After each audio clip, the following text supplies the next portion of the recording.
Thomas Shelby est d'une confiance à toute épreuve et semble n'avoir peur de rien. Et c'est pourquoi nous allons analyser dans cette vidéo ce que vous pouvez apprendre de Thomas Shelby pour répondre facilement aux attaques verbales et reprendre le contrôle de la conversation. Tout d'abord, Thomas Shelby est l'exemple parfait de la façon de gérer et de réussir tout type d'interaction sociale, que ce soit avec les femmes, avec les adversaires ou peut-être même ses enfants. Et c'est la raison pour laquelle je vais vous expliquer comment réussir un test social en utilisant ce terme appelé amplification. Nous allons donc étudier la scène de la saison 6, épisode 1, où Thomas Shelby est moqué parce qu'il raconte une poésie. Regardons. J'ai compris que le whisky ne faisait qu'alimenter les moteurs qui rugissaient dans ma tête. Il plane complètement, lui. C'est qui ce guignol? Est-ce qu'on aurait affaire à un poète, hein? Et ce que nous venons de voir, c'est un groupe d'hommes qui se moquent de Thomas Shelby parce qu'il partage une poésie. L'atmosphère, les rires et les dialogues sont vraiment insultants, ce qui pourrait inciter n'importe qui à réagir de manière inappropriée. Mais regardez la réponse de Thomas. J'ai compris que le whisky ne faisait qu'alimenter les moteurs qui rugissaient dans ma tête. Il plane complètement, lui. C'est qui ce guignol? Est-ce qu'on aurait affaire à un poète, hein? C'est vrai que je lis de la poésie, mais je n'en écris pas encore. Ce que vous venez de voir, c'est ce que l'on appelle une amplification. Et je vais vous expliquer ce que signifie l'amplification, mais d'abord, je veux que vous réfléchissiez à la scène, à ce scénario. En vous plaçant dans la scène, qu'auriez-vous fait différemment? Qu'auriez-vous répondu? Par exemple, est-ce que vous allez essayer de répliquer de manière totalement irrespectueuse, ou alors vous allez essayer peut-être de justifier pourquoi vous aimez la poésie? Dans les deux cas, tout ça aurait conduit à un échange de pouvoir. Ça signifie que vous devez vous soumettre à leur cadre, leur donner tout le pouvoir et perdre votre influence. Et la plupart du temps, lorsque vous avez été mis à l'épreuve, votre adversaire recherche deux choses. Premièrement, une réaction de votre part. Deuxièmement, un échange de pouvoir. Et lorsque vous entrez dans leur jeu et que vous perdez deux de ces éléments, vous perdez votre position et votre pouvoir. Et la meilleure façon de gérer la situation était donc l'amplification. Mais que signifie amplifier? Dans une interaction sociale, amplifier signifie essentiellement accepter le propos de l'autre personne, puis l'amplifier le plus possible, ou développer le sujet de manière beaucoup plus large. Ce que Thomas a fait, c'est de l'amplification. Il a d'abord accepté l'attaque en disant « C'est vrai que je lis de la poésie. » Puis, il a amplifié le sujet et il a dit « Mais je n'en écris pas encore. » Et cette réponse a montré à ses adversaires qu'ils ne se souciaient pas de ce qu'ils avaient à dire. Utilisez donc l'amplification pour passer les tests des interactions sociales. Être d'accord sur le sujet ou ne pas être d'accord selon ce qui vous convient.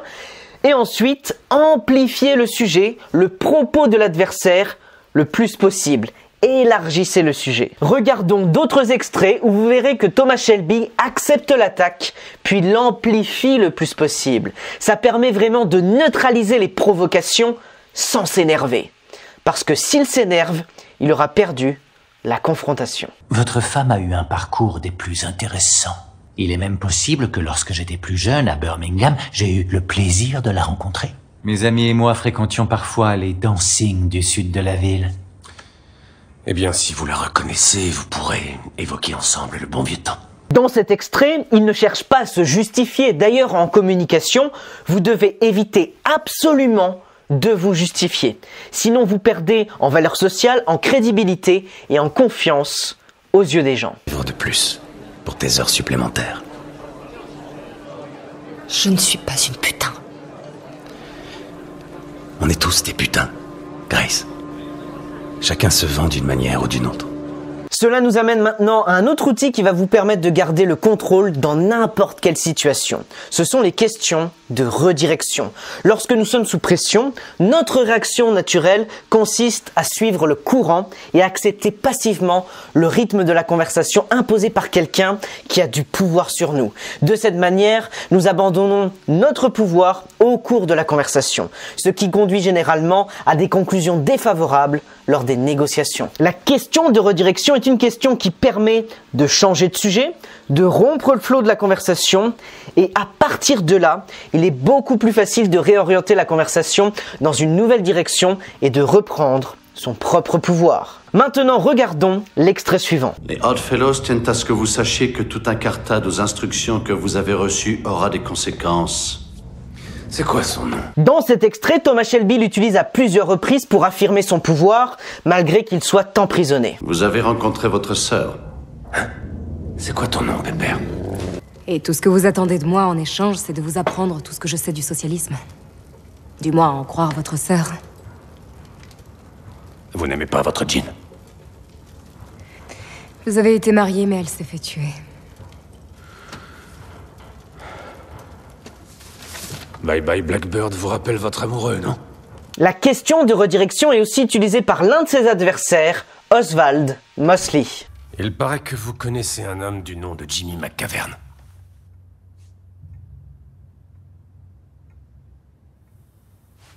Puis-je prendre une cigarette?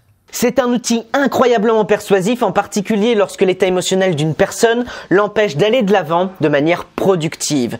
Par exemple, si une personne se sent totalement contrariée, le fait de lui poser une question au hasard et sur un ton léger peut la décontenancer suffisamment longtemps pour qu'elle envisage des possibilités beaucoup plus valorisantes. Comme l'a très bien fait Tony Robbins avec un homme en pleine dépression. What makes you hate yourself? Is it the red shoes? What? Is it the red shoes? No. Are you sure? Because they're fucking red.